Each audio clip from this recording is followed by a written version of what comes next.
Pomaže Bog, braćo Srbi i sestre Srpkinje, a i ostali.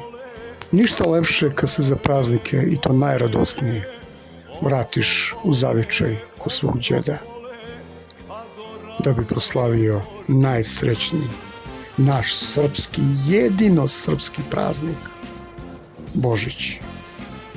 Evo, deda me je poslao gore na tavan da uzmem ukrase za Božić koje stoje u našoj porodici par hiljada godina. I kako mi je moj deda rekao, to se radi za Badnje veče. Pa što da ga ne poslušam? Pa treba biti Srbin i treba pomoći našoj tradiciji da se održi. Evo me na tavanu, tražim i šta sam našao?